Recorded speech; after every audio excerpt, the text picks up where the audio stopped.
just aren't quite in the right place, and something about you senses that is not the moon that I'm used to seeing. And sure enough, we got out our lunar targeting information, and we matched up, and we're like, yeah, that is the dark side. That is something we have never seen before. We must be, no kidding, like Reed said, somewhere between the Earth and the moon, getting a view from a different place, and putting up something that has meant so much to so many cultures, scientifically, spiritually, culturally, for so long, seeing it a different way, and just pairing that with how much we miss and love our families, and knowing that they're looking up and seeing the same moon, it's a pretty amazing feeling. And when you look back at Earth, you've sent these breathtaking images, and it's Easter weekend, of course. What are your emotions as you look back at Mother Earth?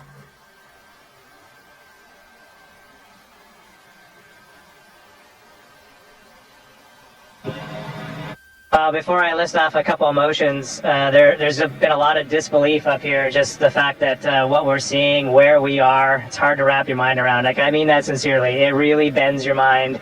And the emotions that come along with that, there's a lot of happiness. Just to experience these unique things just brings you joy as a human. We're explorers at heart as human beings, and we really feel like we're exploring out here, and it brings a lot of excitement.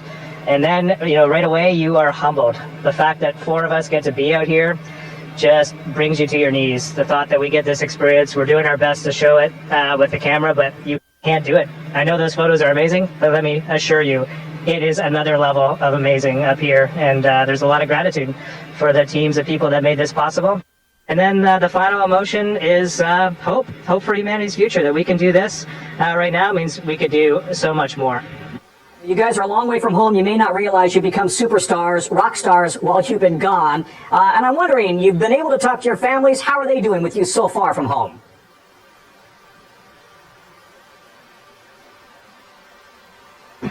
Well, just from what I overheard from some of the conferences, and then what I enjoyed watching with my family, I think there's a lot going on. It's been interesting to hear what they have witnessed on the news and in social media, but also their launch experience. I got to hear the first story that they saw, what they felt, and what they were thinking, and then what they wanted to know from me. And so the family conferences were great. It was so awesome to hear people talking to their families and then to speak with my family. And there's a lot, and I'm actually still processing. Mine was just about an hour ago, and I have a lot to go write down in my journal.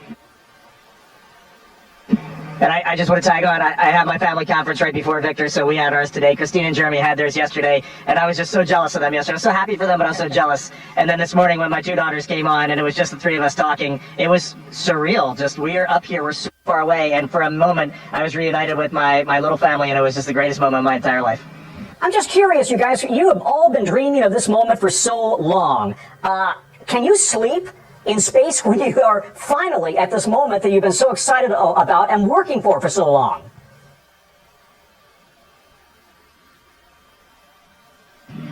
Well, we do love sleeping up here, and such a long initial day that I think our bodies are ready to sleep no matter what. Most of us have been sleeping really well. For me, sleeping in space is one of the most comfortable ways to sleep, and it's very deep sleep, very sleep. Sometimes when you first get up here, you have a little bit of a sensation that something's wrong as soon as you wake up. Maybe you're falling, or you don't recognize your surroundings, but it's great. I mean, honestly, being human up here is one of the coolest things about this mission. We are just people trying to get by, and for example, we might go look at the far side of the moon and take in its awesomeness, and then go, maybe I should change my socks, and try to dig around for a pair of socks. So this is the dichotomy of human spaceflight. How will you describe this moment to your families, your grandkids, many years from now?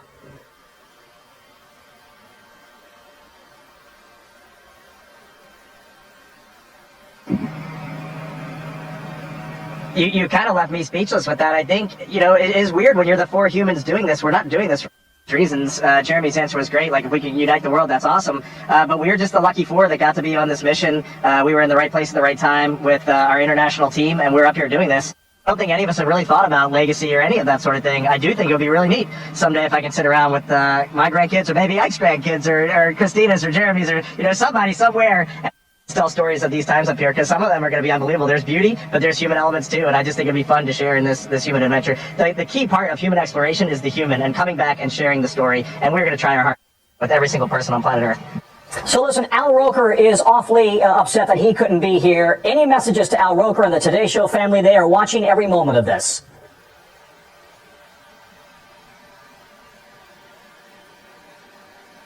I have to be honest, I'm a little sad Al's not doing this interview too. It's great to talk to you, Tom, but I mean, Al, we had so much fun running around KSC with him, and so I hope he watched the launch, and we look forward to talking to him when we get back. Love you, Al. Yeah.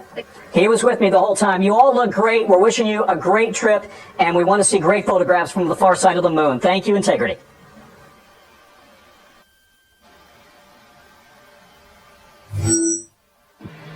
Thank you, Tom. It was great to be with you. Go ahead. Integrity, this is Houston ACR. That concludes the NBC News portion of the event. Please stand by for a voice check from CBS News. Integrity, this is Mark Strauss from the CBS News. How do you read me?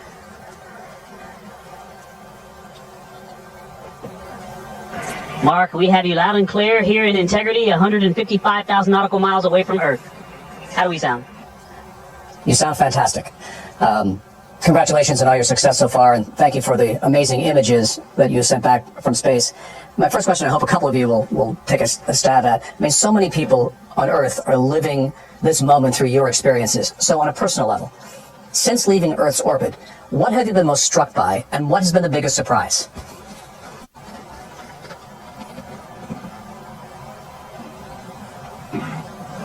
I definitely think the thing that I have been most struck by was, I'm going to steal Jeremy's answer right here, but on Translunar Injection Day, before we did that translunar injection burn, give me a second for the technical and then I'll get to the artistic, but we're 30 miles from Earth, and then we got to come down to just 100 miles from Earth and do that translunar injection burn, and then we head out to the moon. And just that entire time, I mean, you could look away from the window and then look back, and Earth was bigger and bigger and bigger and bigger. And finally Jeremy goes, I'm not sure if we're going to go around it or hit it. I mean, we're going right at the Earth.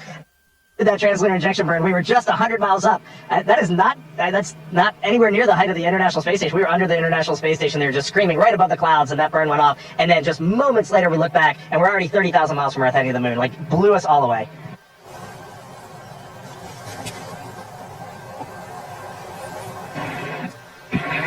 Mark, I think one of the things that has struck me, there's so many amazing and so many profound things that we've seen and felt on this mission, but something else that just stays with me is a lot of us were excited to see Jeremy's expression or reaction to looking out at Earth from space, being the first-time flyer, but the difference between Jeremy and someone who's never flown, but all of us, all four of us, and someone who's never flown is essentially equal. The three of us space before, I think, feel just as amazed to be up here and to see some of the sights that we've seen. And so even though we lived on space station for a collective 2 years, we have seen and felt things that we have never felt before, from that ride, that wonderful ride on SLS, to being that 38,000 miles from Earth and just seeing some amazing views.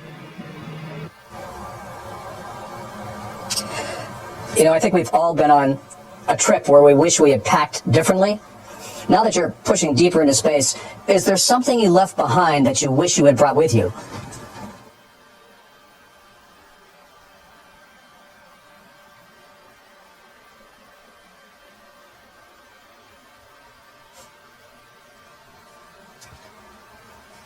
You're hearing a lot of brainstorming in the cabin right now. The resounding answer is we feel very well taken care of. There's not a whole lot we would live without. That typical forgetting your sunscreen or your bug spray on vacation. They thought of everything. We've got it.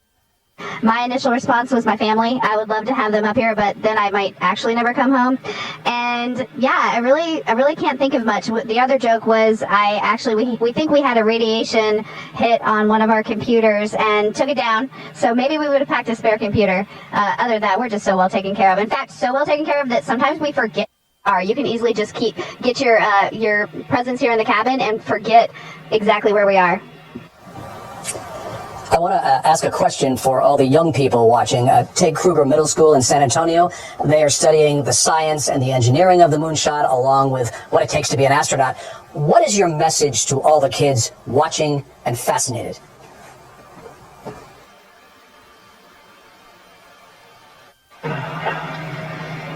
Yeah, I was sharing with some people yesterday, you need to identify your passions in life. We all are attracted to something out there that, just kind of fired up. And then just to recognize that everybody has something of value to offer. I mean, that is just a true statement. And we as humans, even the four people up here doing this, we have self-doubt. We've had in our pathway as well. And so I know all those youth out there too are thinking, no, I can't do that. Every once in a while, you're going to have that. And so share your passions with others, and you're going to be amazed at how they help you. They're on your team, and they're going to help you accomplish the things that you're interested in doing. And the reality is humanity needs those contributions. So just get after it. Victor, I have one for you. Apollo 8 had a memorable Christmas Eve reading from Genesis. Do you have a message you'd like to share from space about Easter Sunday?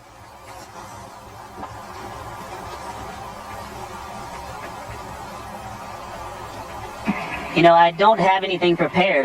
I'm glad you brought that up, though. I think these observances are important, and as we are so far from Earth and looking back at, the beauty of creation, I think for me, one of the really important personal perspectives that I have up here is I can really see Earth as one thing. And, when I read the Bible and I look at all of the amazing things that were done for us who were created, it's, you have this amazing place, this spaceship. You guys are talking to us because we're in a spaceship really far from Earth, but you're on a spaceship called Earth that was created to give us a place to live in the universe, in the cosmos. I think maybe the distance we are from you makes you think what we're doing is special, but we're the same distance from you, and I'm trying to tell you, just trust me, you are special. In all of this emptiness, this is a whole bunch of nothing, this thing we call the universe. You have this oasis, this beautiful place that we get to exist together. I think as we go into Easter Sunday, thinking about, all the cultures all around the world, whether you celebrate it or not, whether you believe in God or not, this is an opportunity for us to remember where we are, who we are, and that we are the same thing, and that we got to get through this together. Well, for someone who didn't have anything prepared, that was really quite extraordinary. Another question. During the lunar flyby, you're going to have radio silence for about 40 minutes. You'll be on one side of the moon. Everyone else on Earth will be on the other. You'll be focused on the mission. What do you hope the rest of us are thinking about?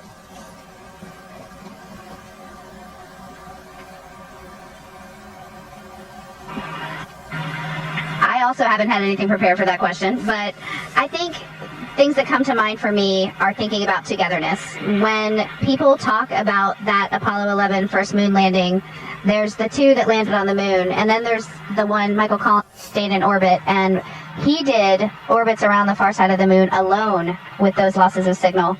And people asked him the rest of his life what that was like. And in the end, for me, it leads back to gratitude. Gratitude that out of this huge universe, we get to live together on Earth, planet Earth, and what an anomaly that is. When I saw Earth for the first time on its own out the window, I was struck by the blackness around it. If you could just think about what it means to be together and what it means to be apart from your loved ones during that time and reflect on that, maybe we'll all come to a realization. Yeah. We've all watched a waxing moon from Earth. What's it like to watch the moon grow from space?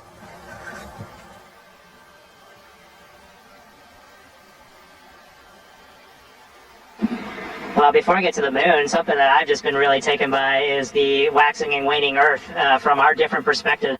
It's just been a little surprising to me. I just assumed it's sort of like the moon is consistent, almost from day to day. You don't notice a huge change from one day to the next in how much of it is lit. But from 1 hour to a few hours later up here, we can see a completely different Earth as this orbit changes, especially when we were close to Earth. That was really surprising to me, like crescent to full Earth. We woke up that first morning on TLI morning, it was a half Earth, then it was a full Earth, then it was a no Earth. This is really amazing. To watch the moon grow is exciting. That's our destination. That's where we're locked onto. When we're done with you today, we're going to get into some review of some of the science we're going to be doing and shifting our mindset to the Earth or to the moon. And I'm pumped to do some of those observations, some time up close and personal with the moon before we set our sights back at home. And I'll just add, yesterday we were looking out the docking hatch, which is off the camera to the top side, and we were just starting to see the moon, and it just looked different, and we were catching glimpses of the far side, the side that you can never see from Earth, of Grimaldi, of Oriental. We were just starting to see around Grimaldi into that far. And as for humans who have looked at the moon our entire lives, it just looked different out the window, and that is wild. It just really put our place in the universe in perspective. Thank you very much, everyone. And I think all of you should be grateful that Christina is such an expert space plumber. We'll see you when you get back.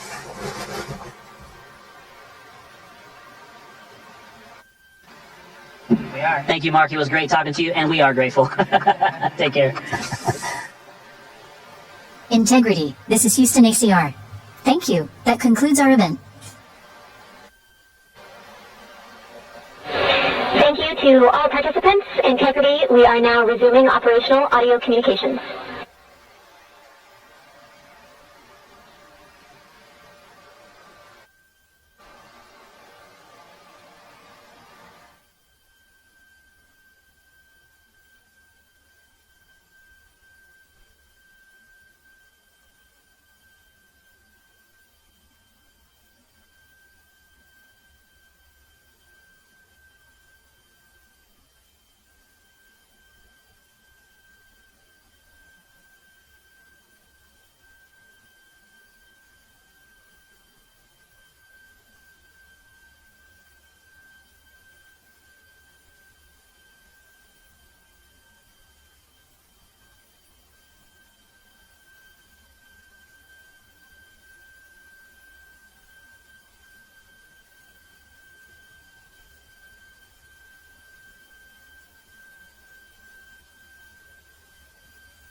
Houston, we're configuring the HHP camera if you want the stream. Copy, thanks, Jade.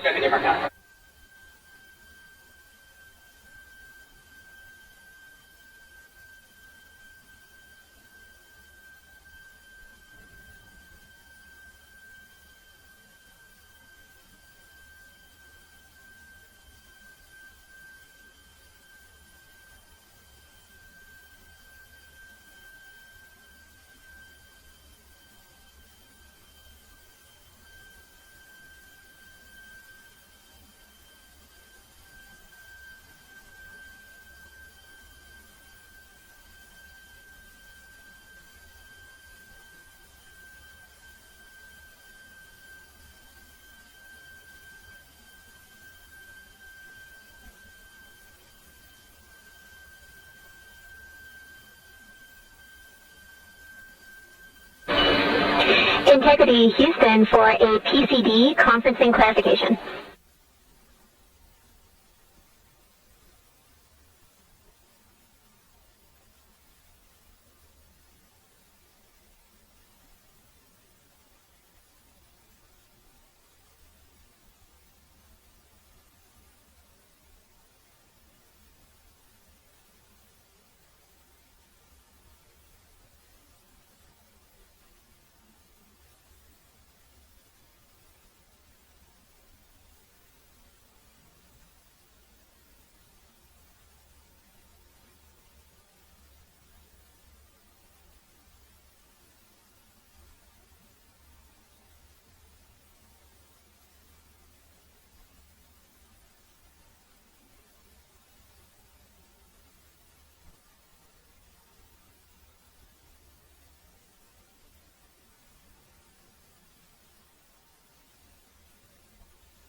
We're going back to the moon because it's the next step in our journey to Mars. We were always going to the moon. Pushing ourselves to explore is just core to who we are. It's a part of being a human. We shall return. Continuing to test out every bit of Orion. Coming back to Earth, 7 miles. 7 miles. When humanity sets big goals, we can bring together genius from around the world. You have the best people on planet Earth putting this vehicle together. To innovate for the benefit of humanity and to inspire the world through discovery. And here we go.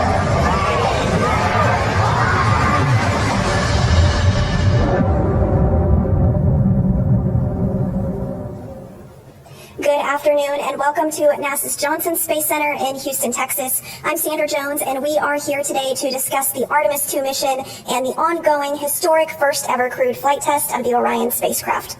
Here to provide a status on the mission thus far is John Honeycutt, manager for NASA's Space Launch System program, Judd Freeling, Artemis II flight director, Debbie Korth, Orion deputy program manager, and Kelsey Young, lead for NASA's Science Mission Directorate.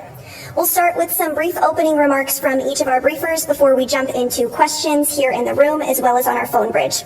If you are dialed into our phone bridge, please press *1 to submit your name to the queue. If you do feel your name has been called already, please press *2 and you can withdraw your question. Once your name is called, please do state your name, affiliation, and to whom you'd like to direct your question. So without further ado, I'll turn it over to John for his opening remarks. Okay, thank you, Sandra. Yeah, I think most of you know that I've kind of been on a hiatus from my SLS job for the last 7 or 8 months and running the mission management team, but we'll talk a little bit more about SLS as I get through my opening remarks. It's good to be here with you all today, be back with you again as we continue the Artemis II mission. First things first, integrity remains on a free return trajectory and is on the outbound transit towards the moon with lunar flyby day 6, which is Monday coming up. So very excited about that. As you heard yesterday, Reed, Victor, Christina, and Jeremy are now closer to the moon than they are to Earth. I can tell you they've been incredibly busy. I know you've been watching coverage of the mission. I think you'll agree. It looks like they're really enjoying their work, and I can tell that in their voice when we're listening to the voice loops. And then all the imagery that we've been getting is pretty incredible. So the crew took this image yesterday. We got an image. Is it good? Come on there. Stand by. So they took this image yesterday. On the far left, you can see features of the moon that have never been seen by human eyes. Until yesterday, only robotic imagers have seen this region of the moon. And then in the next image, you can see Commander Reed Weissman getting a view of the Earth from Integrity's window.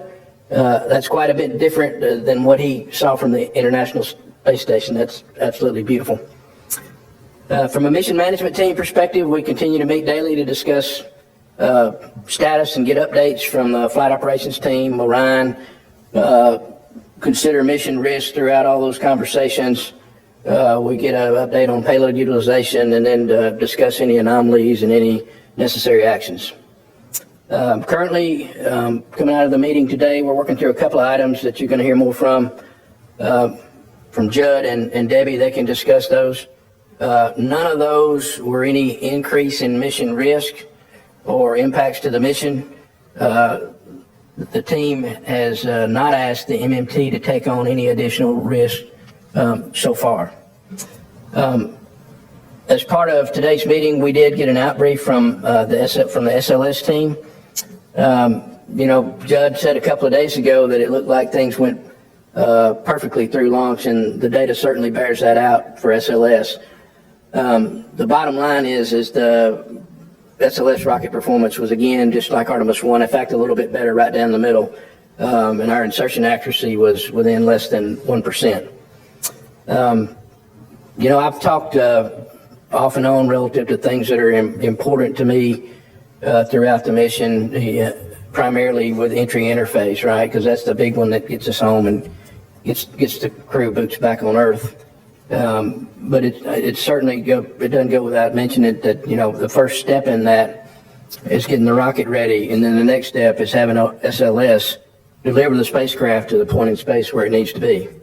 And so it did that with 99.92% accuracy. that was a big bullseye, and I'm very happy about that. So with that, I'll turn it over to you, Judd. Okay, thanks, John.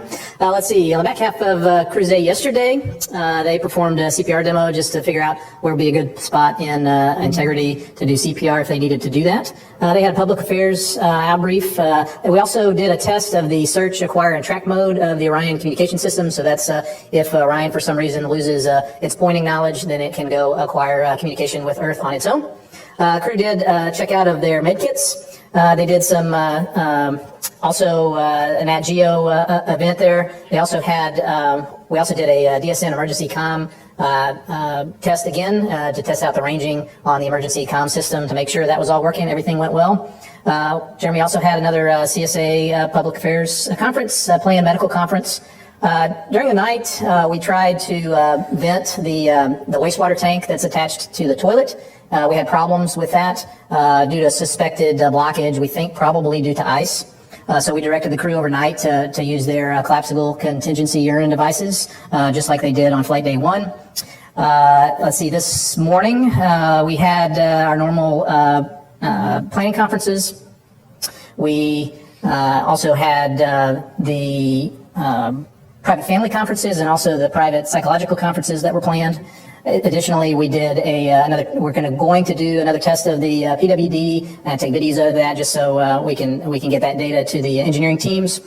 The planned trajectory correction for today, OTC2, was canceled because, again, Orion is doing such a great job. We had great insertion accuracy. We had a good TLI burn. So we ended up canceling that. A benefit of canceling that, too, side benefit, it allowed us to put Orion space capsule in an attitude that will put sun on the vent of that wastewater tank to see if we can try to heat that up and get that wastewater vented. We were partially successful. We got about half of the tanks out of the urine out of those tanks. So we'll continue to troubleshoot on that.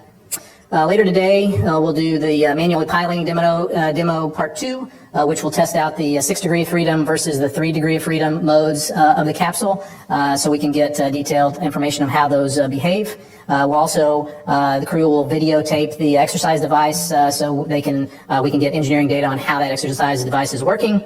We'll also do another VIP event for the Canadian Space Agency. We'll do some imaging, taking pictures out the window, and then the crew has their planned medical conferences.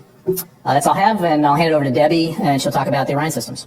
All right, thank you, Judd. I'm pleased to report that the Orion spacecraft, it's in very good health, continues to operate nominally on its way to the moon, so there's no major anomalies that we're working at this time. I'm going to pull up the first image, if you could, of the exterior view of the spacecraft. So this is a beautiful view of the Orion with the sun shining off of that Cyox tape that covers all of those TPS backshell tiles. We actually yesterday performed a routine external inspection of the entire spacecraft to make sure that it's healthy for that return trip when it needs to come back home. And again, please report, found no damage to any tiles, no major tape removals or anything. So it looked really good. We did side-by-side comparisons to Artemis 1. Actually looks quite a bit better than even Artemis 1 did at this point in the mission. We also, this image here, I guess I should mention, is from our optical communication system. So it's been downloading gigabytes of data throughout the mission. So this is one of the high resolution images that we got of Orion throughout the day so far. And let's see. We are still continuing to troubleshoot the urine venting, as Judd mentioned. We did have a partial successful venting after the maneuvers that Judd mentioned, getting some sunlight on that vent. The vents are located, the primary vent's located near that umbilical, that white block you see at the bottom there between the crew module and the crew module adapter. And so we think it's probably been seeing more shadow than anticipated. And so by heating that up, we were able to get some of the urine out, but clearly didn't solve the whole problem. So continuing to troubleshoot that. Should mention, this is a common occurrence. We saw these kinds of events on shuttle as well. So we have some tools in the toolkit we'll be looking at on what else we can do there. The toilet itself is operable. This is a test flight. We're figuring out how all these systems work together, but it is operable and we have redundancy to get us through the mission.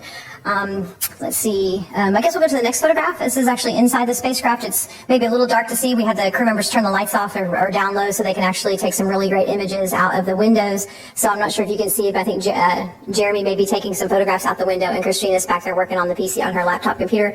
So anyway, a beautiful view of the inside. Most of the daytime pictures we see are really lit up, so it was nice to see the crew performing some of the other operations in the capsule. So I guess the spacecraft continues to operate nominally. Our team remains hard at work, making sure we're testing out all of the systems, getting through all the flight test objectives, and continuing to work the minor things that we have on our list. So with that, I'll hand it over to Kelsey. Yeah, really pleased to be here today.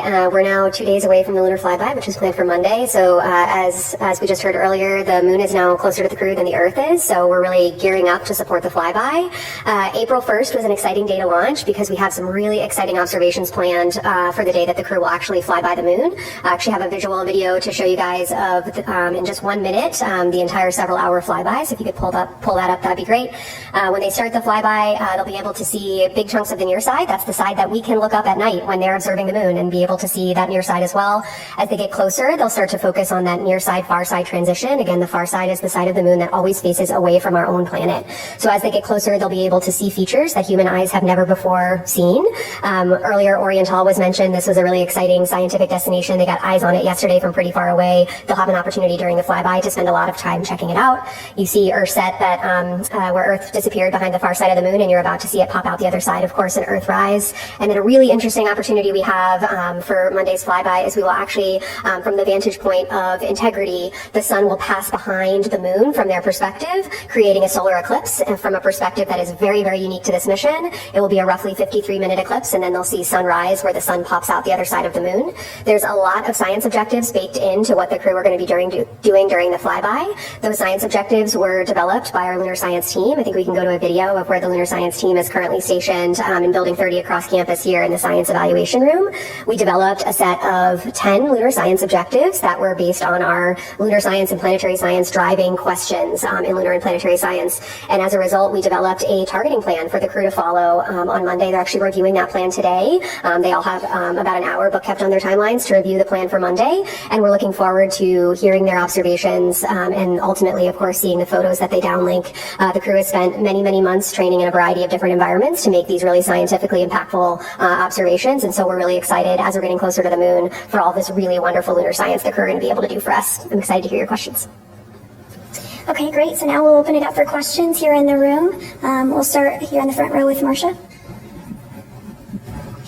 Hi, Marcia Dunn, Associated Press. I'm sorry I have to ask some toilet questions. Your mic's on. Marcia Dunn, Associated Press, with some toilet questions, if you don't mind. I'm assuming right now the toilet's no-go for number 1, but okay for number 2. Sorry to have to ask this. And how many backup bags, do you have, the contingency pouches? Because I know you use so many to try to fill up with drinking water. So you got plenty enough of those, and how frustrated are you because you thought you got it fixed and here we are again? Yeah, so the toilet it technically will work with number 1 right now, but we just want to keep the tanks half full right now until we figure out what's going on with the vent line. Absolutely, it's still go for number 2. As far as the collapsible contingency urine devices, each crew member has 2 of those, but they can be either vented overboard, which we've proven that still works, or we could be collected in contingency water bags, but we don't anticipate that we'll have to do that since we can still vent those units overboard. Thank you. The urine tank that is in the vehicle is only about the size of a small, like your office trash can. So we want to make sure we can empty it out before we put anything else in there. Thank you both. Next up, we'll take a question from Eric Berger. Hi, Eric Berger, Ars Technica. 2 questions. I guess the first one's for Mr. Honeycutt. You guys come out here and everyone's sort of calm, and you see on the video things are calm. Can you just kind of take us inside the MMT and or sort of behind the scenes and just talk about, is everything kind of as calm, sort of as it appears? Like, is everything under control? Because, if I go back to sort of the shuttle days, it was kind of the same kind of thing, but behind the scenes, you find out that it's fairly frenetic. So I'd just like to get a little bit of a sort of view of, because it looks like you guys, it looks like things are going really well. And then a question either for Judd or Debbie. You mentioned the 6 DOF and 3 DOF control test today.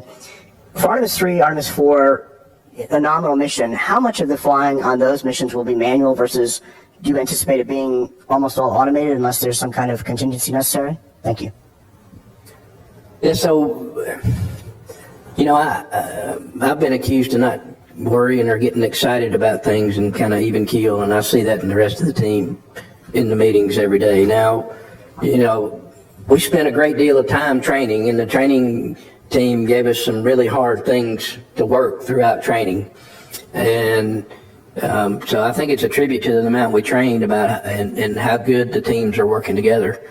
I've been very pleased with the way that the Orion team, the MER team, and FOD have been integrating across each other prior to coming to the MMT. So we got pretty crisp stories. So we've had some things to talk about. The MMT's asking good questions across the board. I think I'm getting really good answers from the technical teams that are in the room presenting. So I don't have any doubt at all if we run into something that gets a little tougher. I think things will still remain calm. I think the teams get ahead of it before they get to the MMT and generally come back with good recommendations.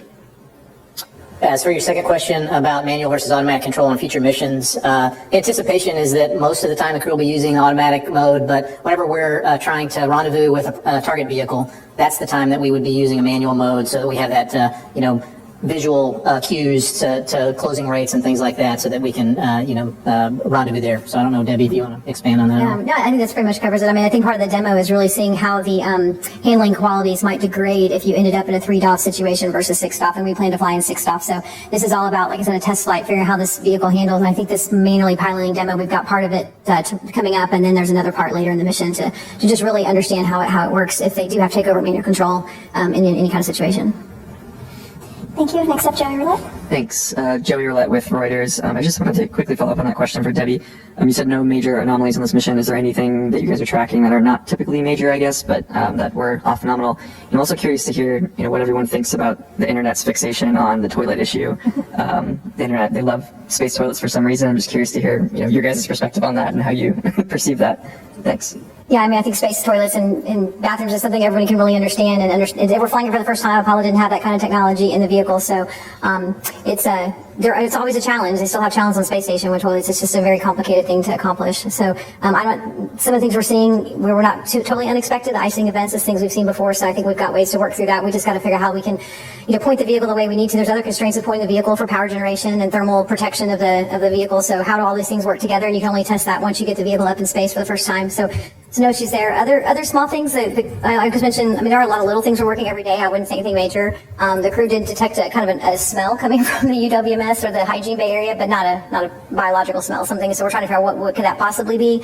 So we have analyzers on board we can look, but we're not seeing anything off nominal in our power systems, our thermal systems. So we'll be looking into that to make sure we can understand what that might be. I can't think of anything really else. I mean, there's like a lot of little things, but that's probably the only thing that we've got teams really looking into at this point. I think the fixation on the toilet is kind of human nature, right? I mean, everybody knows how important that is to us here on Earth, and it's harder to manage in space. So it's, I'm interested in, I know we're in a good state right now, but I would really like for it to be in the best state it can be for the crew's sake. They're kind of like, it's a little bit of camping in space already, but then it makes the camping a little bit tougher when you don't have the full capability of the toilet, but they're okay, and they're trying to manage through the situation.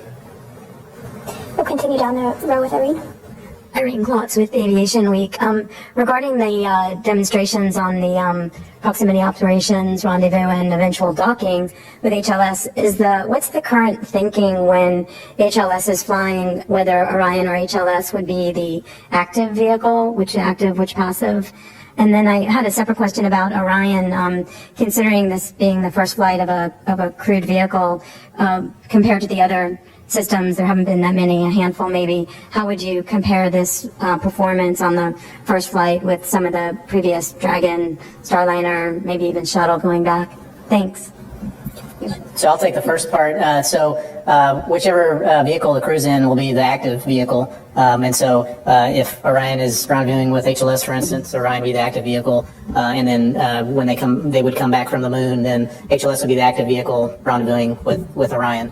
As to your second question, I don't know. Yeah, I'm sorry, I don't have a lot of information on the earlier or the more recent crewed vehicle test flights and things that they experienced. I would say Orion's performing remarkably well. So we are pleasantly surprised. We're hoping that this is what we were going to see, but we did find a lot of redundancy in our system in case we didn't. So as far as those comparisons, I probably have to defer to someone who knows more about what happens, directly in Dragon and those other vehicles.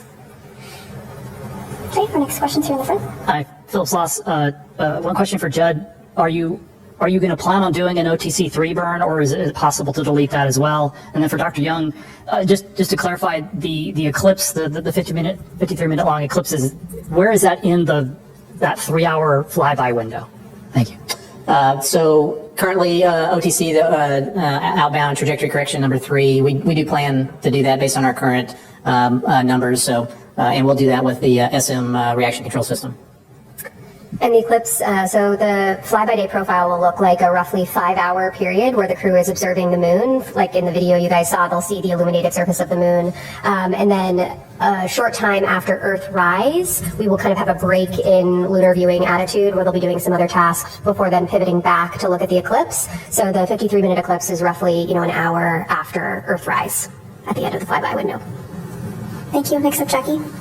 Hi there, Jackie Waddles with CNN. Another question for Dr. Young. I just wanted to ask, because the president's budget request came out yesterday, and we saw another proposal to cut 47% of NASA's science budget. I just wanted to ask you, how are you thinking about how that changes the agency's science initiatives and even some programs that help support Artemis, even though I know Artemis had an increase in funding. And also, I'd just love to know how that's affecting employee morale and what you're doing to kind of keep employees happy. Thanks. Our briefing today is focused on Artemis II. Our budget numbers are available online at nasa.gov/budget. If you guys have any additional questions, you can reach out to public affairs after about the budget.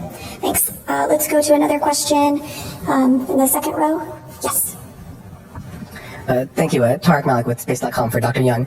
When we spoke back in September, there was a lot of uncertainty about what the crew would be able to see during the flyby coming up, and I imagine that kind of came down to the launch on April 1st. So I'm really curious, given that they're going through their targets today, their geography and whatnot, what you are hoping, I guess, to see, or what they're looking at the most in terms of what they have to practice, and then how do you keep them not looking at the moon outside of that 5-hour period as they're on approach and on the way out? Thanks.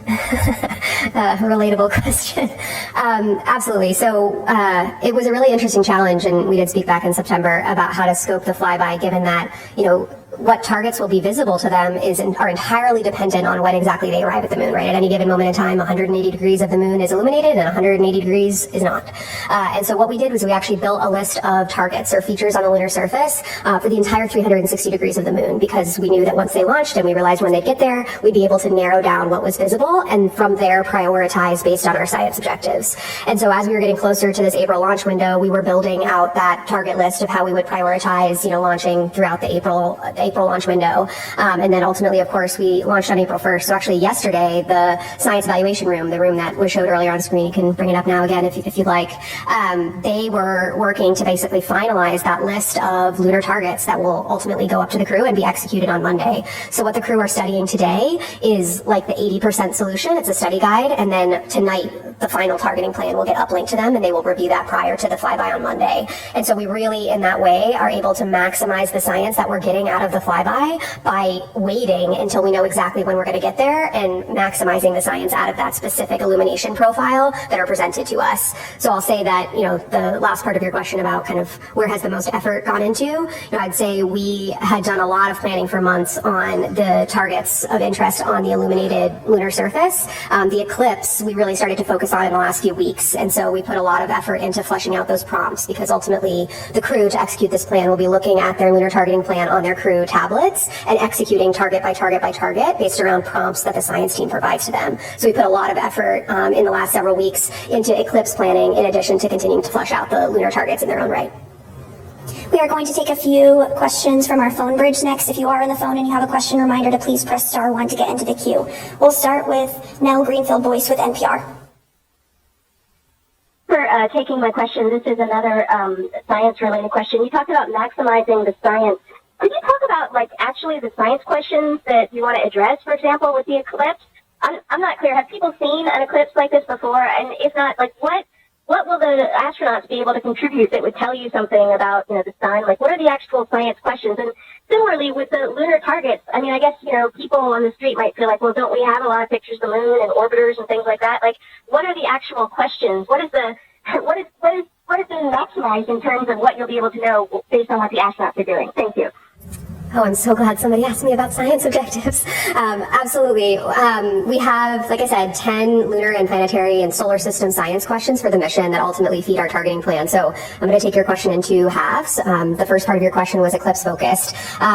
Yes, Apollo crews saw similar eclipses, which again in this context means that from the vantage point of the crew capsule, the moon is blocking the sun from view. What's different about the eclipse for the crew here is that, for us, I don't know if any of you saw any of the total solar eclipses over the last few years. Actually, we're coming up on the 2-year anniversary of the North American eclipse from 2024.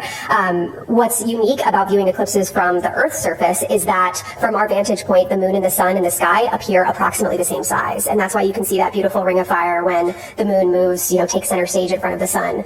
Of course, Integrity has a much different view than we do. And so the moon appears much, much, much larger in their view than it does from us here on Earth. And so that's why in that visual you saw earlier, the sun appears as a relatively small disk. And that means that instead of the ring of fire eclipse that we see here on Earth, they'll actually see the solar corona, but only part of it. And so we have science questions designed around looking at solar activity at the time of the eclipse. And so they'll actually be able to make, unique observations on Monday, April 6th, and what the sun is doing at the time. We've included prompts for them to describe the features that they can see in the solar corona, which can ultimately help solar scientists understand these processes in general, especially given the unique vantage point that the crew are going to have relative to our orbiting spacecraft here on Earth and our observers, our scientists here on Earth as well. Jumping to the second part of your question on just non-eclipse related science and lunar science, we took our driving science questions from our community documents, our science mission directorate decadal surveys, which represent the highly prioritized science objectives that the entire community are driving toward. And what we did is prioritize them based on what Artemis II and our mission profile are really uniquely able to accomplish. For example, human beings are really good at making nuanced color observations. We have amazing camera data from decades of orbiting spacecraft, Lunar Reconnaissance Orbiter, based at the Goddard Space Flight Center. I love LRO and all the data it's been able to tell us about lunar science. However, the human eye, especially when it's connected to a well-trained brain, which I assure you these 4 people have, are capable of just in literally the blink of an eye making nuanced color observations that Apollo observations told us can tell us something scientifically. When Jack Schmitt on Apollo 17 saw orange soil and he collected that sample, they launched back into orbit and saw that same orange hue from when they got from the surface to when they went to orbit. That told us something that volcanic processes were active on the lunar surface much more recently than we had expected before. We're looking for the crew to take time during their flyby, let their eyes adjust to what they're seeing, and call out any of those subtle color nuances, especially on the parts of the far side that have never been seen before by human eyes. And we're able to ask more intelligent questions because of what Apollo gave us and because of what those orbiting spacecraft provided to us. Another example, and I swear I'll stop soon, you've got me all excited about the science, is photometry. And that's essentially taking advantage of differing illumination conditions throughout the flyby. And so the analogy I like to give, and we actually ran this exercise with the crew in training, is imagine a sandbox. That when you go to the beach, sand is not perfectly flat. There's texture. There's different particle sizes. Turn off the lights in a room. Look at that sandbox. Shine a light shining directly on top of it. What you'll see is color. You'll see the shades of color and albedo on that surface. Take the same light source and move it to the side. You'll lose all the color nuance, but you will see topography and morphology. Comparing those 2 angles allows us scientifically to really understand lunar surface evolution. And though we can't move the sun in this mission, we can move Integrity. And so by looking at the same targets more than once throughout their flyby, they'll be able to make observations about the same targets in different illumination conditions that would take some spacecraft days, months, weeks, years to build up. And the fact that they're able to see that in the duration of several hours can really help us dive deep on some of our really high priority driving lunar science questions. Thanks, Kelsey. Next up, we'll go to the phone bridge. We have Lauren Grush with Bloomberg. Hi, thank you so much. I think this question is for Debbie. I wanted to check back in about that isolated helium feed that was brought up yesterday. Just wanted to make sure that second line is still holding up okay. And I think I was a little confused about the answer that was given on the redundancy of that system if the second helium feed that's being used right now goes down. What did it mean that you don't need to regulate? I'm just wondering if I could get some more clarity on that. Thanks so much. Sure, yeah. So as mentioned yesterday, I believe we did isolate one branch of our MON line as a part of the SM prop system, and we have not exactly determined what is happening there. We saw a little bit of pressure rise, which was higher than, or not in family with what we had seen in previous testing, and so we isolated that branch. The secondary branch is completely redundant and is completely operable right now, so we have no concerns about being able to operate the prop system. The remaining burns that we have actually don't require the helium pressurization into the MON system tank. The MON system tank is now holding an amount of helium that it already needs. It backfilled the prop it already used up with the helium, so it's already primed to be ready to go for the remaining burns that we would need. If we did have an issue on that branch, we can always go back to the other branch. Using the other branch is not precluded just because of this item that we saw, this feature. We just decided to isolate that one and use the from a a health perspective, use the healthiest branch for any remaining burns. Those burns are really small. I'm sure Judd could speak more to what we have left to do, but that's why we said we don't need the helium pressurization anymore, because the Mon tank already has the pressure in it that it needs to execute the remaining burns with, I think, 4 to 5 times more than we would actually need based on the predicted burns. Yeah, I'll add, so the trajectory corrections that we have, we skipped the first 2. We got 4 planned remaining. Each one of those we budgeted maybe 30 seconds or so for, and we're really only saying we only need, probably 10 seconds at most. And so we've got plenty of ullage is what we call it. So plenty of pressurization in the system to not have to use the helium, even if we had a problem with the secondary line. And I guess I should also mention we are also protecting for an off-nominal type of port situation. In that case, you may have to use a pressurization system, and the second branch is perfectly healthy to accommodate that as well. So we have not lost any redundancy or fault tolerance in our system. We just decided to isolate the one branch that we didn't like the behavior and proceed with the rest of the mission on the secondary branch. We'll take one more question from the phone before coming back into the room. Next up is Joseph Howlett with Scientific America. Hi, yeah, this is for Kelsey. I'm curious if there's a particular lunar feature or another that you're excited to get human eyes on. Is there something in particular that you're looking or hoping for the astronauts to see? And then also, have they gotten photographs of any other celestial bodies besides the moon already, or is that planned for the next couple days?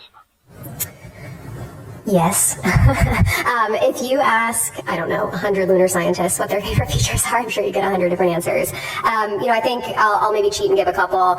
I think Oriental is obviously extremely compelling. This is an impact basin that plays such a critical role in not just lunar science, but in planetary and solar system science. It's the type impact basin we use to understand impact processes across the solar system, which is one of the most ubiquitous processes across the entire solar system. And we've never had human eyes on by far the majority of it. I will say, a little bit closer to home, the crew is really excited about that target, and they're really excited about, understanding its significance in lunar science and planetary science. So I'm really eager to hear their descriptions specifically of Oriental, just given the excitement that the lunar science team has and that the crew has.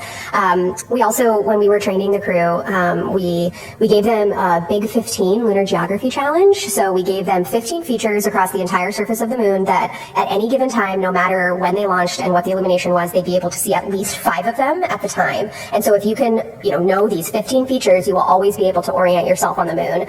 One of our targets that they'll actually look at twice on Monday is Ohm Crater. That was one of the Big 15. They've used it as sort of this, quizzing themselves. We actually literally made them flashcards for understanding lunar geography. And so I'm excited that Ohm made it into the targeting plan and that they'll actually get to see it twice under different illumination conditions. So there's a lot of really exciting potential for the observations. And, frankly, what I'm the most excited about for Monday is hearing those descriptions starting to come down from the crew. They've practiced for many, many, many months on visualizations of the moon and getting their eyes on the real thing. Really, really looking forward to them bringing the moon a little closer to home on Monday. Next up, Will. Hi, Will Robinson-Smith with Spaceflight Now. Thank you all for taking the time. Question for John Honeycutt. In your mission management chair role, we heard early this morning when the crew first woke up, early days, but it sounded like there may be some weather in the splashdown zone that's being watched at this point. I wonder if you can give us the assessment at this phase of the mission, how the splashdown recovery is looking, and then putting your SLS hat back on. You mentioned earlier in your remarks, the rocket performed pretty straight down the middle and even better than Artemis I. Even given that, are there some tweaks or finesses that you'd like to see between this rocket that just flew and the rocket that will fly on Artemis III? Thanks. So I'll take the first question as far as entry weather. So it's a little too far out right now for our models to converge, but I'll tell you our meteorologists have been monitoring what we think the models are gonna do, and we're essentially in between two systems. And if those systems either speed up or slow down, then we might have a case where the weather might not be good in the San Diego area, and we might have to go a little bit more uprange into the Pacific. But again, those models it's too far out to know that. So we'll get better models Monday or Tuesday, and so that's when we'll plan to send the recovery ships to the proper staging area in planning for entry. And so, John, you want to talk about them? Yeah, it's still a little bit early in the data review process, and so the numbers that I've got right now are based on the limited amount of data that we've got. I think the resolution will continue to get better, and if it points to something that we need to go do to change on the rocket, we'll go do it. And for instance, we had to we learned something in Artemis I, and we went and put the strakes on Artemis I, and they did their job fantastically. So, we'll be vigilant going through the data, and whatever the data turns up and we need to address it, we'll be ready to go do that. Thank you. We'll take another question here in the room. Hi, I'm Hanju Yang from Korean Daily in South Korea. My question is for John Honeycutt. And K-Rod Cube, the Korean CubeSat carried on Artemis II, unfortunately failed to establish communication. And despite the setback, it was a meaningful first step for Korea's participation in an international crewed lunar mission. Looking ahead, what kinds of opportunity will future SLS mission offer for international partners like Korea to participate beyond CubeSat ride shares? Yeah, so given where we are on the mission that was being planned for SLS and the architecture that the administrator and the associate administrator talked about over the last couple of weeks, I'm not aware of anything that they're doing. That doesn't mean there can't be something coming up.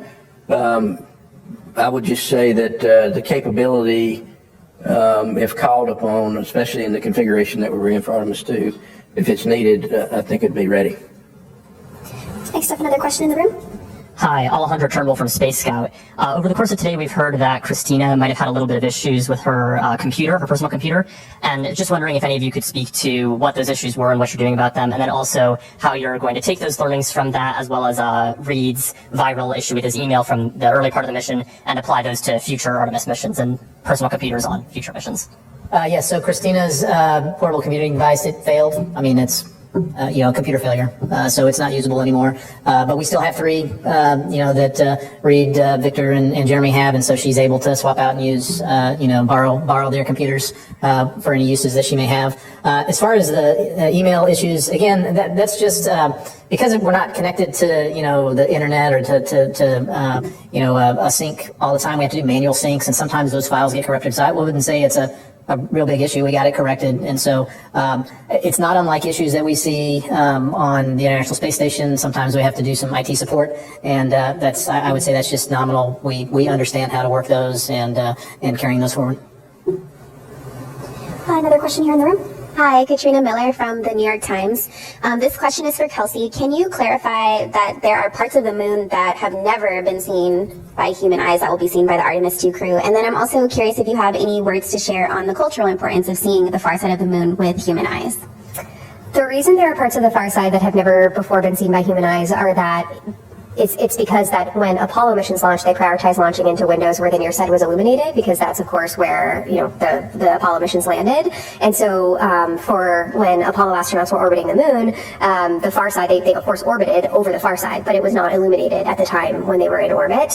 Also, they flew much closer to the moon than Artemis II will fly, and therefore the horizon views of their spacecraft did not permit them to see the poles. And so we have a really unique vantage point with the Artemis II mission, where the crew will actually be able to see the whole lunar disk. This means that they'll be able to see the poles, and they'll also be able to provide scientific context for their observations. Some of the really neat things about lunar surface processes, especially impact cratering, is they can toss material hundreds, if not thousands of kilometers across the surface. And because of this unique vantage point that Artemis II has, which is so much farther away than we experience with Apollo, they'll actually be able to provide context for those processes that are so influential across the entire lunar surface, where one crater in the northern hemisphere can shed material all the way down into the southern hemisphere. We're looking forward to the unique views. Back in the room, this gentleman in the black cap.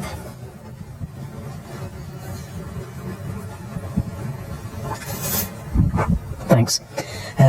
Robert Coppinger from the British Interplanetary Society Spaceflight magazine. I have a question for Debbie Korth and a question for John Honeycutt. The question for Debbie Korth is, which future Orion vehicle will be the first to benefit from changes mandated from the evaluation of the Artemis II, performance of Orion on Artemis II? And for John Honeycutt, you have less than 2 years before SLS is to launch with the Centaur upper stage. Can you give us an idea of what are the most important technical milestones between now and the launch? They have to be met in order for the Centaur to be integrated into the SLS to carry another crewed vehicle. I'm sorry, in what stage are you talking about? The Centaur. Oh, the Centaur stage? Centaur, okay. Yeah, Centaur, okay, not yeah. Centaur, Centaur stage, yeah. So, when I took this mission management team job We were in the beginning stages of already kind of starting to look at that. So we've looked at it from a perspective of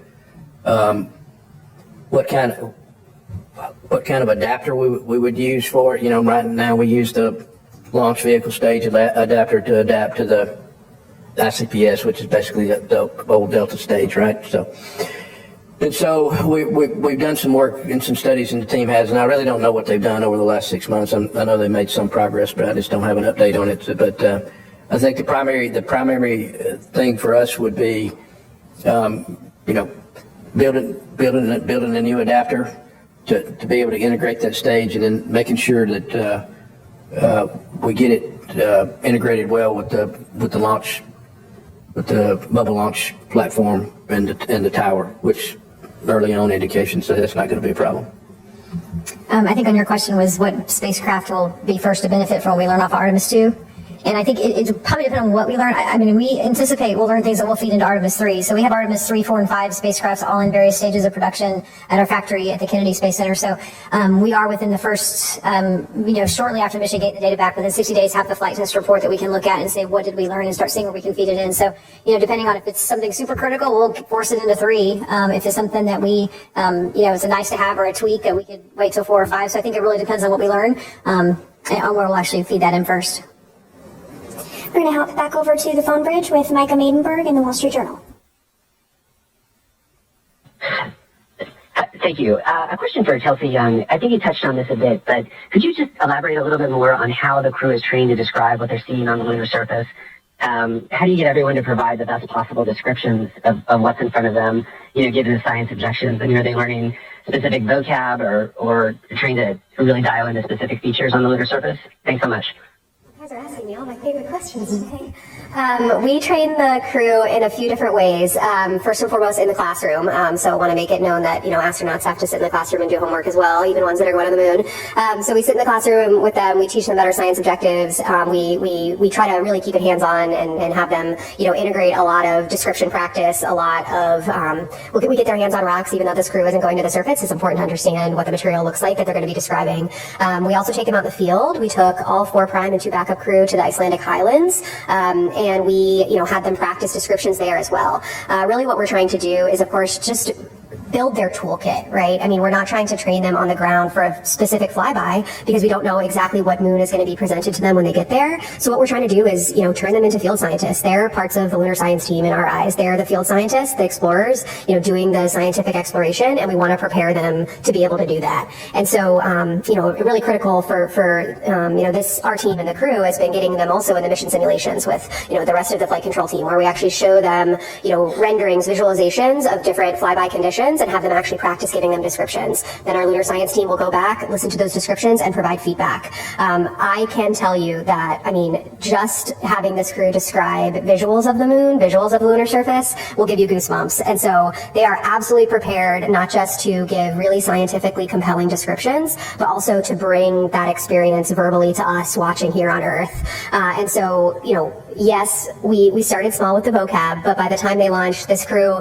they are absolutely invested in our lunar science objectives. They really understand them, and they understand the features that they're going to be asked to observe and why they're being asked to observe those features. And I also want to point out that, as members of the science team, they're the in situ explorers. They're the ones that are empowered to understand our objectives and execute accordingly. So we've, made sure to tell them that we are giving them a science plan. We are giving them guidance that is tied to our science objectives. Our science objectives. You can feel free to flexibly execute that plan if you see something else that pops out to you. And to encourage them to do that, we also have some targets built into their lunar targeting plan that are called crew choice. So they get to choose their own adventure and what pops out to them as the scientists doing the exploration.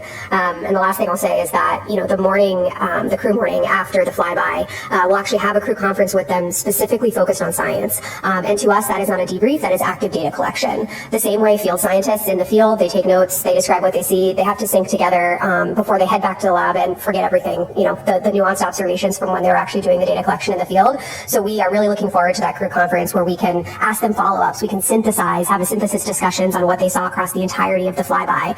We've actually simmed this, practiced this a few times with them, and just having 4 brains on the discussion at the same time so they can kind of build off of each other is really scientifically impactful. So this crew is absolutely ready to deliver on the lunar science objectives, and the lunar science team is just trying to set them up for success the best we can.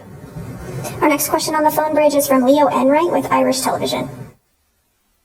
Thanks very much. I'm a TV guy, so I'm interested in the TV pictures. I was wondering if somebody could talk about what we might expect in terms of live television during the flyby. I mean, I assume the optical comm system won't be available. It'll be turned in the wrong direction, I presume. But, I mean, will we get the SAW camera imagery, or will the crew be shooting stuff out the window, or what can we expect?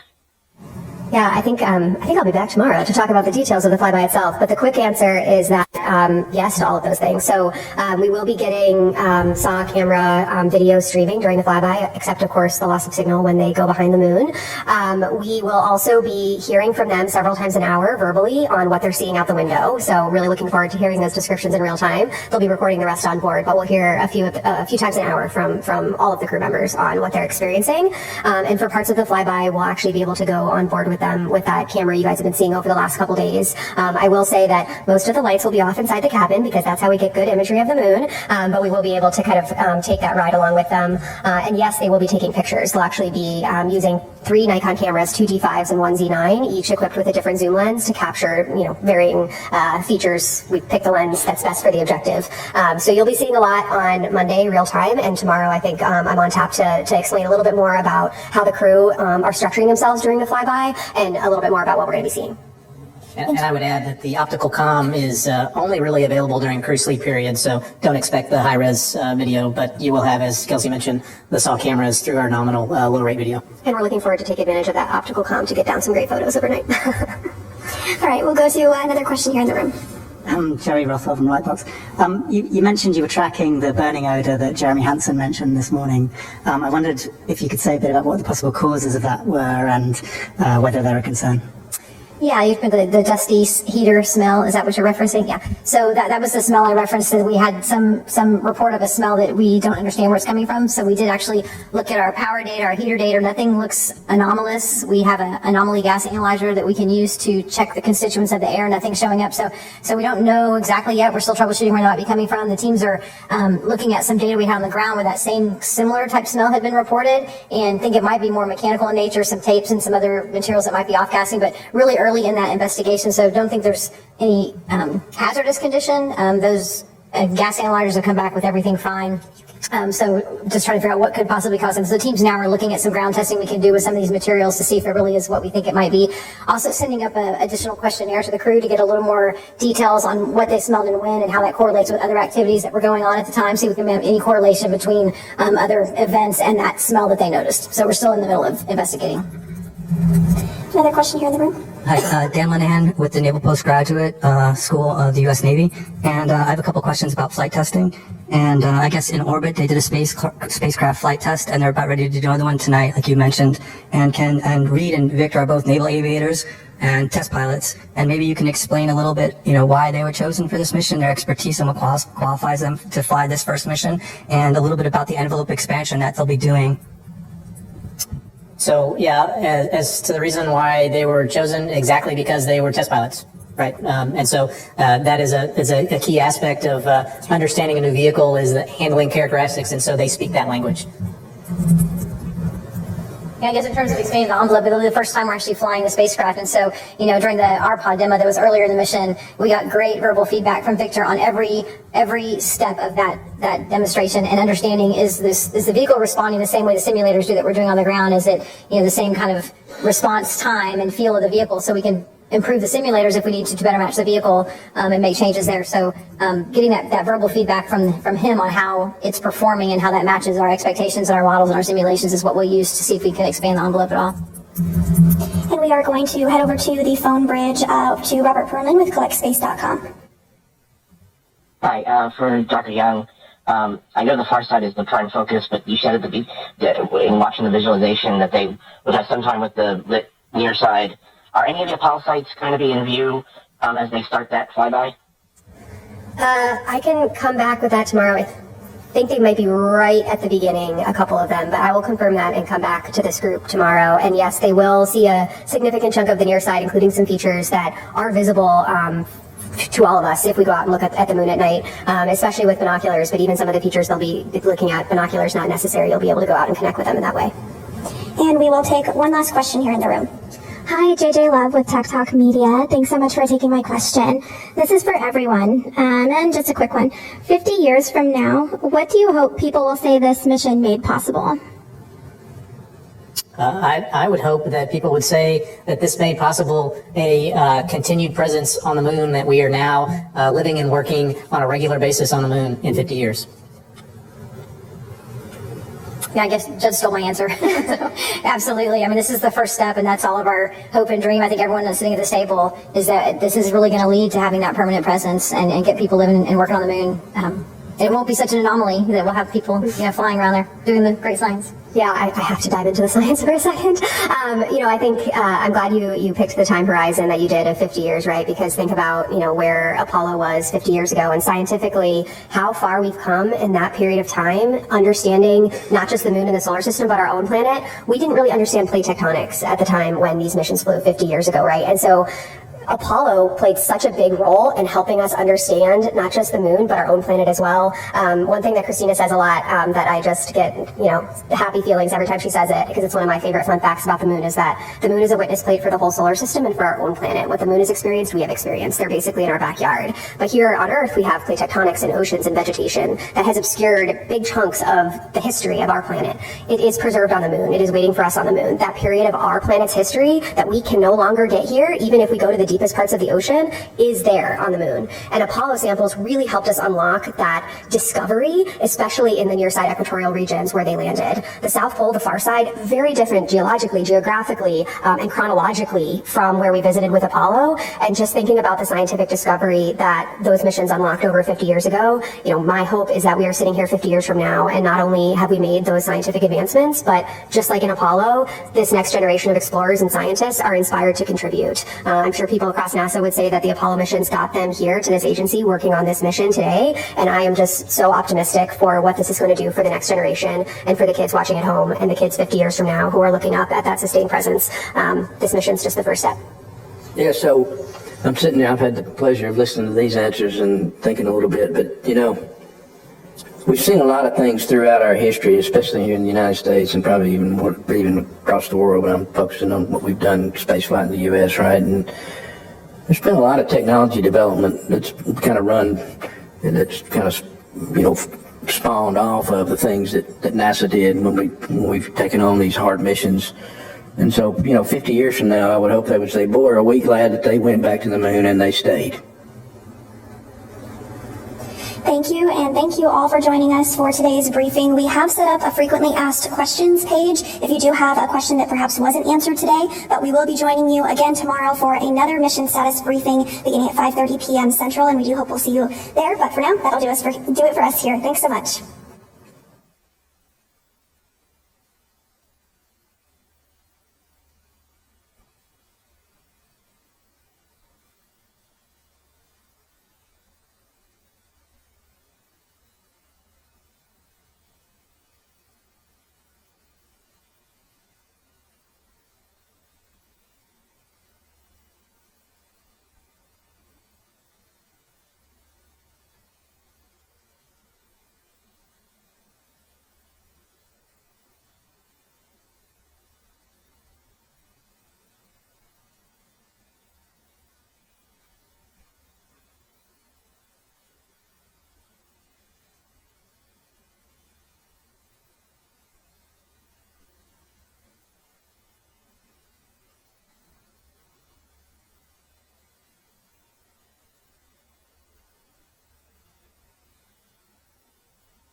This is Artemis Mission Control. We are now 2 days, 23 hours, 49 minutes mission elapsed time into the flight of Artemis II. This is a live view of the spacecraft from a camera mounted on one of its solar array wings, looking back at Orion, and you can see the European service module there, along with the OMS engine. That's the Orbital Maneuvering Services engine.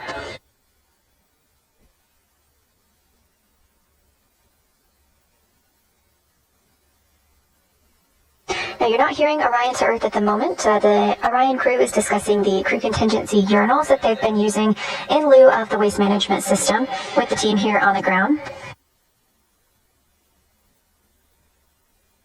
We expect to regain those communications shortly. In the meantime, we were also tracking the outbound trajectory to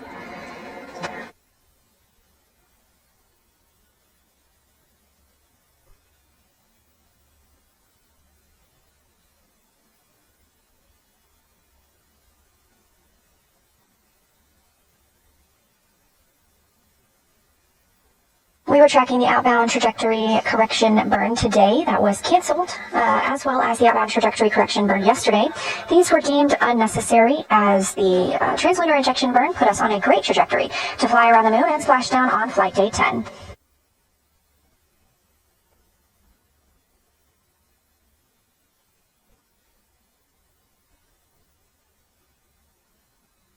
Orion and her crew are currently 181,886 miles away from Earth, and now under 100,000 miles away from the moon. To be exact, it's 99,293 miles away. You can track Artemis at any time on nasa.gov/track Artemis.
And Jeremy, the order of the observation blocks, as well as the teams that are performing those blocks, should be in your crew note, which is the Science Lunar Targeting Package. It's one during flyby, and that is your message 3.04.04.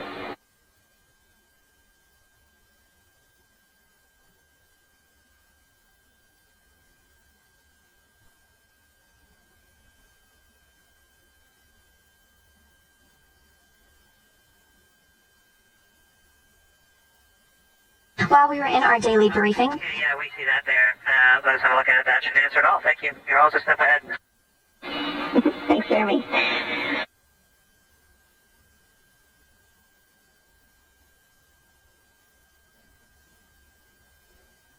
While we were in our press conference, some of the crew members remained working aboard the spacecraft. Jeremy Hansen was testing the fill time. Integrity Houston for storage.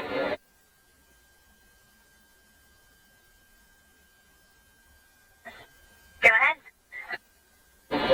Hey, Christina, we know the location of the contingency syringe. It is in locker Delta, JSB, and there should be a Ziploc containing that syringe.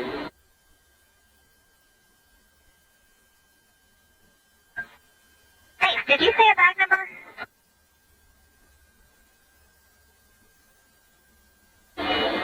Negative. It is in one of the blue JSBs. Okay, thanks. That's what the syllables were. Thank you, JSB. And we did discuss, I think we will just use the deployed syringe we've been using for water ops and keep the other one pristine. Okay, we like that plan, Christina. Thanks.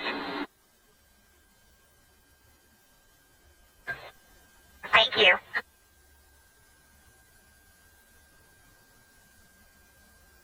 And while in our briefing today, Jeremy Hansen was testing the fill time with the potable water dispenser, filling some food and drink bags. Victor Glover got the chance to exercise using the flywheel device, conducting some resistive exercise workouts.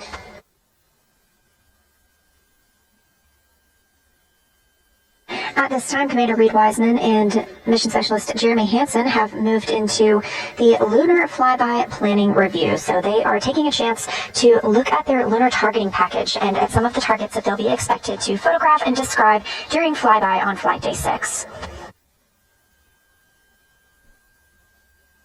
They've been studying and training for this flyby for an extended period of time now. However, the visibility of the features on the moon is dependent on the launch day and lunar illumination. So the science team here on the ground has been working on determining which targets they should look to see and describe, as well as capture.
This is Artemis Mission Control at Johnson Space Center in Houston, Texas.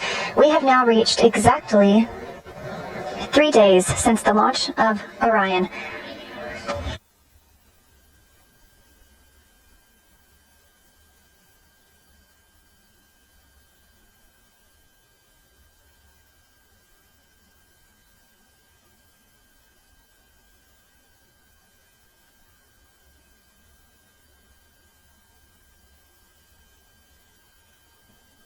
Being that we're now 3 days since the launch of the Artemis II mission, the spacecraft has traveled quite a distance. We are 182,238 miles from Earth, that distance continuing to grow as we get closer and closer to the moon, our intended destination, now just 98,970 miles away. Orion and its crew passed the halfway point between the Earth and the moon yesterday evening.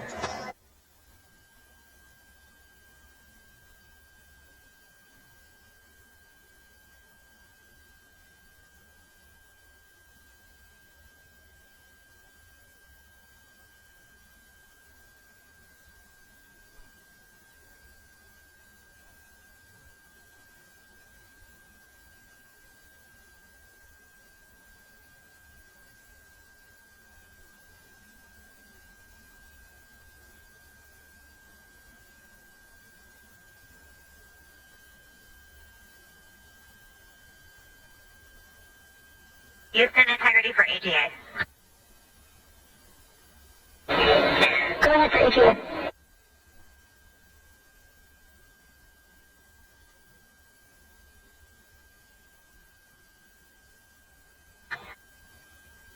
When we went to read the AGA readings post-exercise, the unit was off OFF.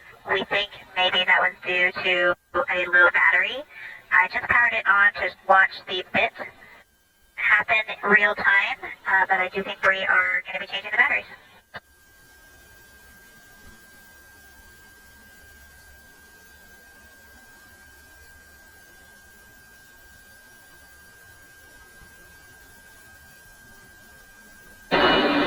Copy, Christina. We were expecting that to come along today, so you can find the new batteries in the F2 small with a purple label. There should be batteries inside some bubble wrap in there. Copy. Well, look, I'm going to change. Thank you. Thanks.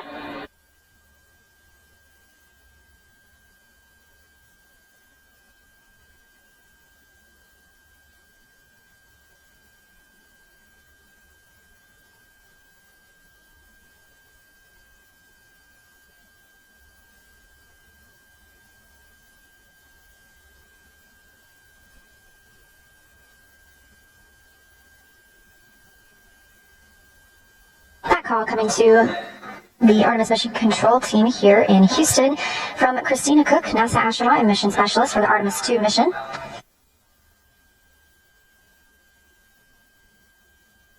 On this flight, to help monitor the gases in the cabin, the crew is equipped with an anomaly gas analyzer.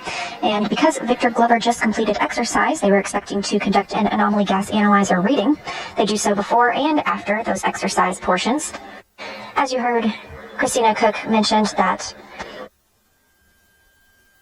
the reader was off. It needs new batteries, as was confirmed by the flight team here on the ground. Those anomaly gas analyzer readings help the teams understand how the ECLIS system is working, the environmental control and life support system.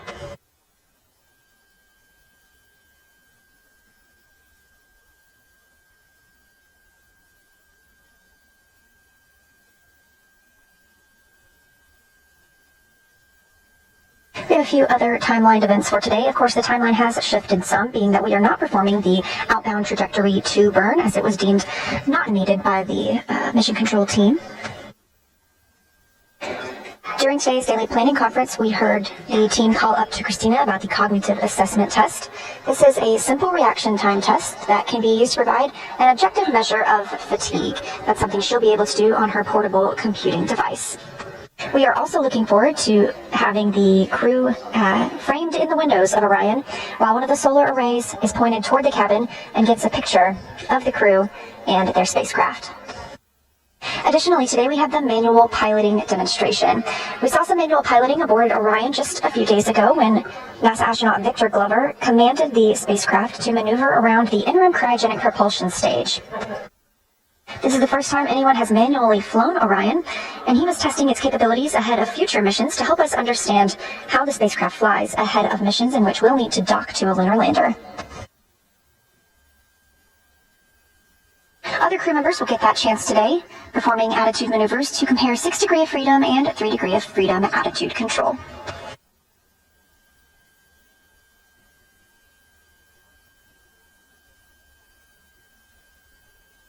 Currently, Commander Reed Wiseman and Mission Specialist Jeremy Hansen are reviewing that lunar flyby plan, looking at the targeted timeline for that lunar flyby day. This afternoon, Victor Glover and Christina Cook will get the same opportunity to review that flyby plan. Yesterday afternoon, the crew was able to configure the cabin for how they expect to fly on lunar flyby day. They were able to find their positioning at the windows and stow things as needed to make sure they can move about the cabin freely during the time in which they'll be observing the moon.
looking ahead to tomorrow's timeline for the crew, we do have an OTC-3 burn planned, outbound trajectory correction 3 burned.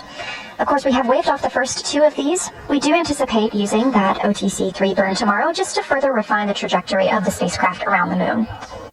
However, tomorrow, after post-sleep, the crew will get into their Orion Crew Survival Suit System demo.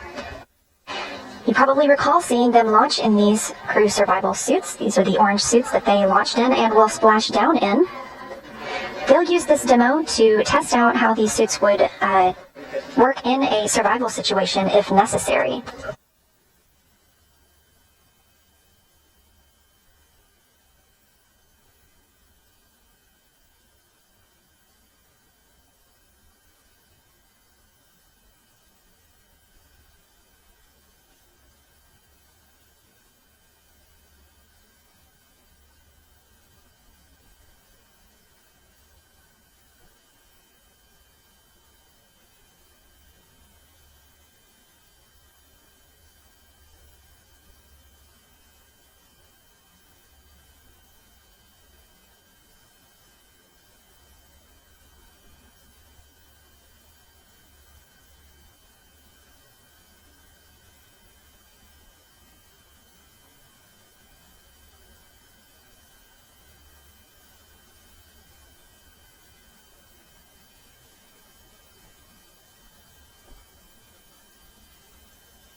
This is a live view outside the Orion spacecraft from a camera mounted on its solar array wing. Each of the solar arrays has a camera on its tip and give us views of the spacecraft, allowing teams to take a look at the exterior of the spacecraft as well as give us amazing views here on Earth. Now, I mentioned tomorrow we're expecting the Orion Crew Survival System Suit Demo. We also call those OCS suits, OCSS. During that demo, which will last several hours, the crew will configure the cabin, put on their suits, and perform suit leak checks. They'll also pressurize those suits for demonstrations of the suited nutrition and hydration contingency operations. They will still wear their suits while they install their seats and ingress those seats. These suits are designed to protect Orion in the event of a depressurization of the spacecraft. Being that this is a test flight, teams on the ground are taking every opportunity possible to test out all of their systems on Orion.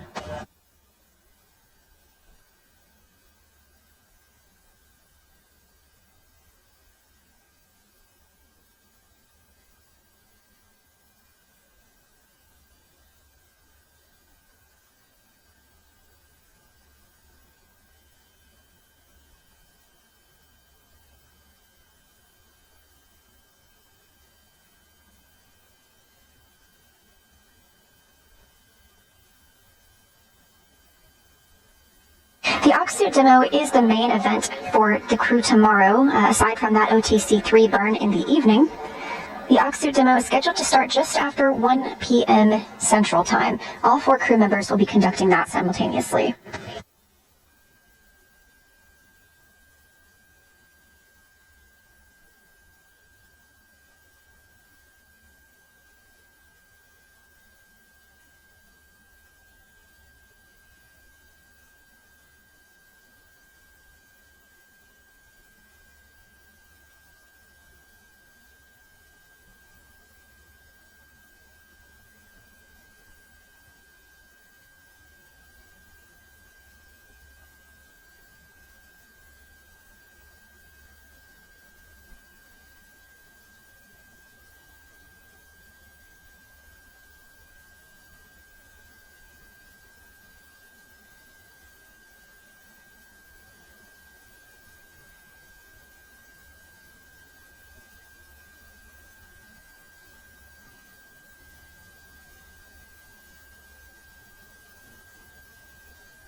Houston Integrity, quick question about the secondary you're lined up.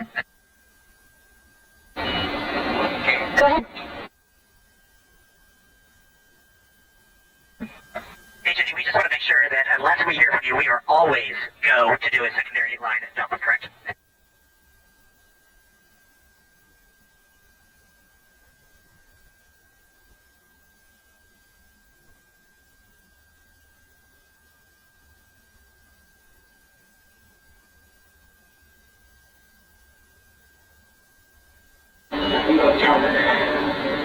We're checking. We're going to talk it a little bit more, so we'll get back to you shortly. Okay, the near-term question is, are we go right now for a secondary airline dump?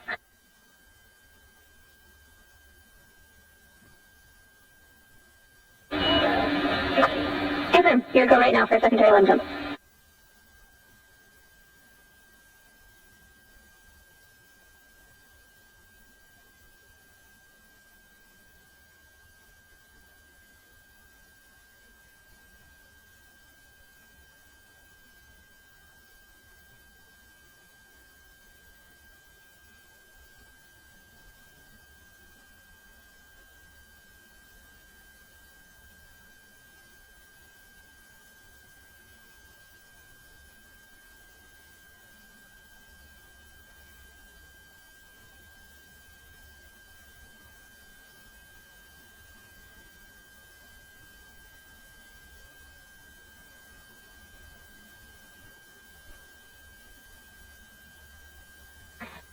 Houston Integrity for AEGA. Go ahead.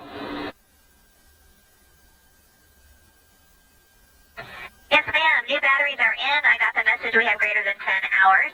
And readings from the end of exercise, CO2, 1.0, O2, 20.2, 14 PSIA, and 76 degrees. Question for you, where do the used batteries get stowed, or are they trashed? Copy those numbers, Christina. Thank you. You can stow the used batteries in Box 1, the large bag with the brown label.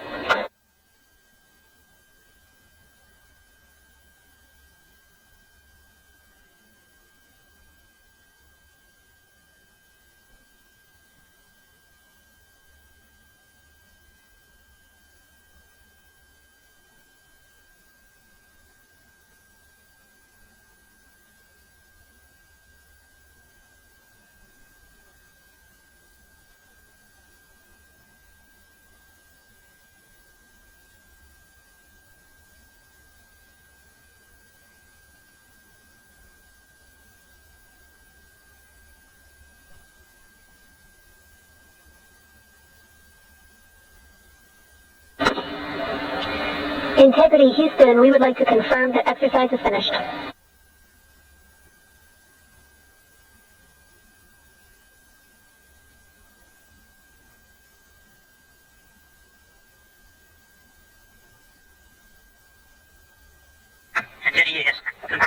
is finished. Okay, thank you.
This is Artemis Mission Control. We heard the call to the crew confirming that they are done with exercise for the time being. We need to track when they are exercising so the teams here on the ground can put the solar arrays in a safe position.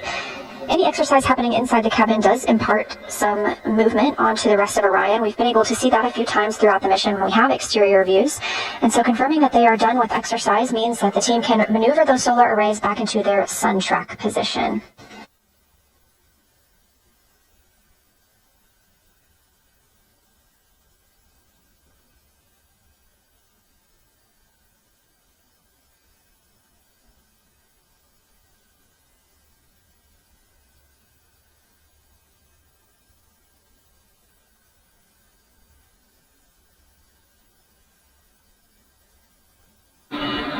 Integrity Houston for secondary line dumps and a couple of other cats and dogs.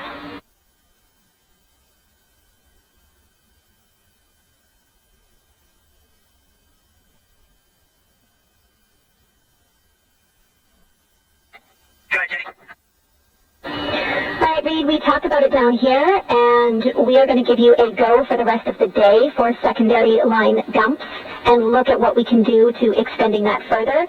The one exception to this is that we request that you do not perform a dump when we are taking our SAW selfie prior to midday meal because our SAWs will not be configured correctly.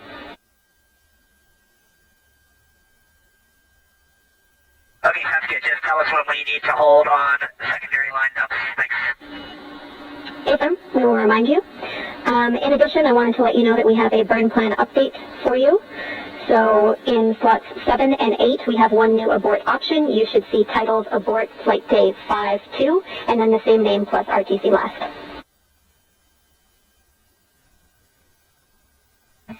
Okay, Tommy, we'll take a look in a minute. Thanks, Reed. And then did you hear anything when we did the prop PCA flushes earlier today?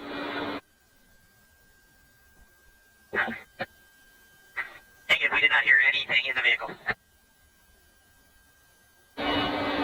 Alright, we copy. Thanks for letting us know. And then finally, a stowage location for Christina. We tried to track down that Honest brand of hygiene item, and there is none, but there is another brand of lotion in the common hygiene kit. You probably already have it up.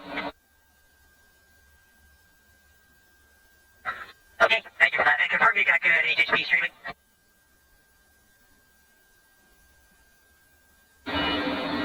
We do not at this time.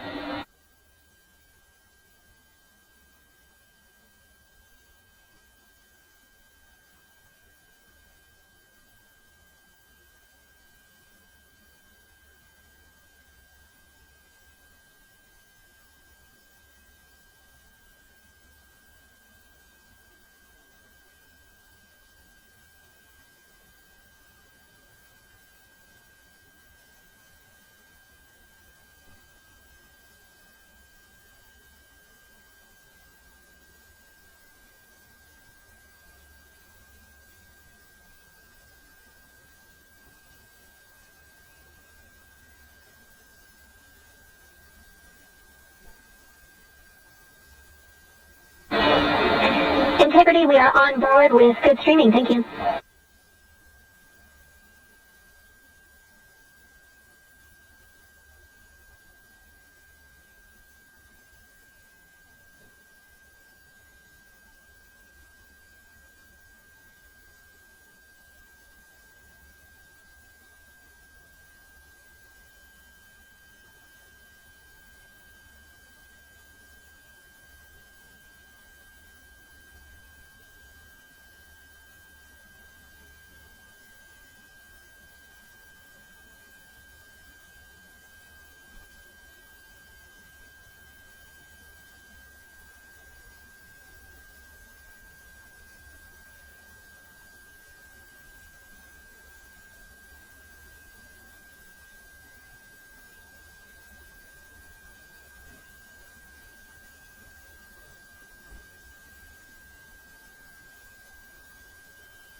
Artemis Mission Control, and you're looking at a live view inside the Orion spacecraft.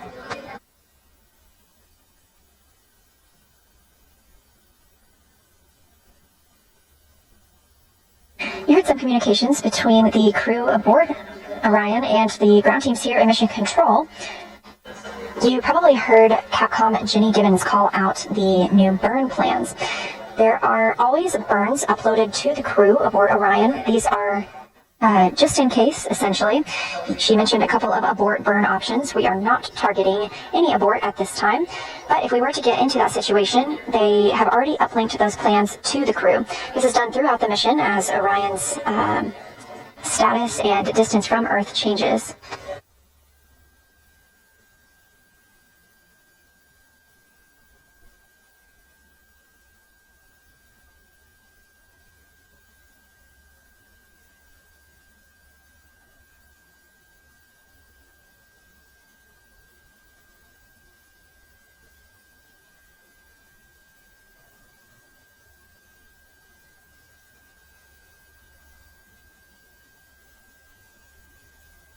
You've likely also heard this crew refer to themselves as Integrity, or refer to their spacecraft as Integrity. For the Artemis II mission, the crew named the Orion spacecraft Integrity and revealed that in fall of 2025.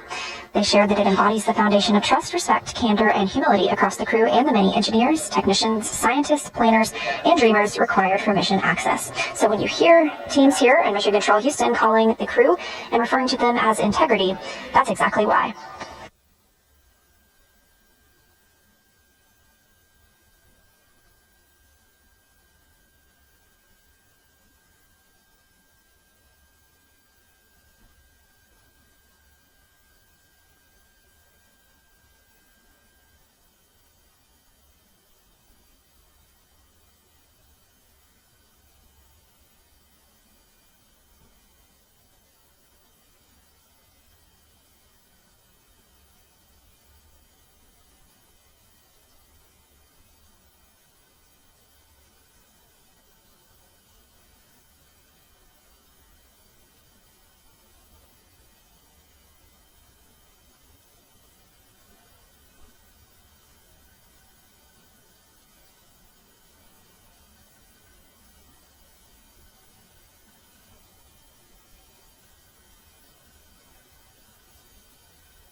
Houston, integrity for stowage.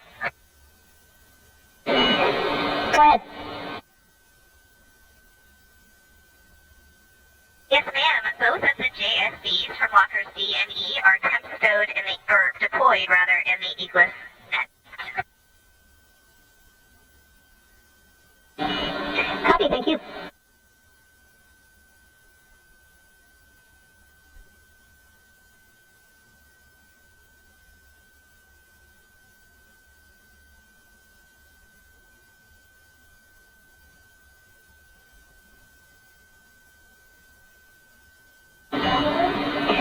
Integrity Houston, we are moving the solar arrays for the SAW picture activity. We'll let you know when they're in position.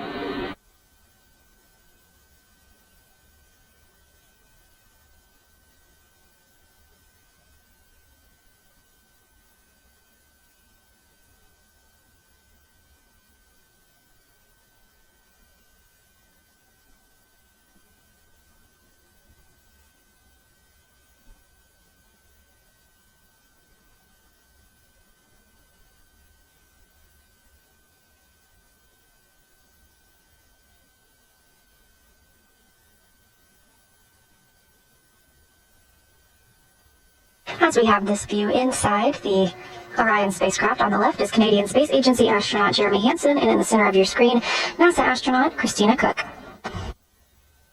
We just heard the call to the crew that the solar arrays are in motion. Ahead of taking a photo, we're looking to get a picture of the crew in the windows of Orion. Photos are the priority of this event, so we'll stand by to see if we still have streaming, but regardless, we'll be very excited to share those photos with you as soon as we possibly can. Make sure you follow NASA and NASA Artemis on all social media. That would be at NASA and at NASA Artemis.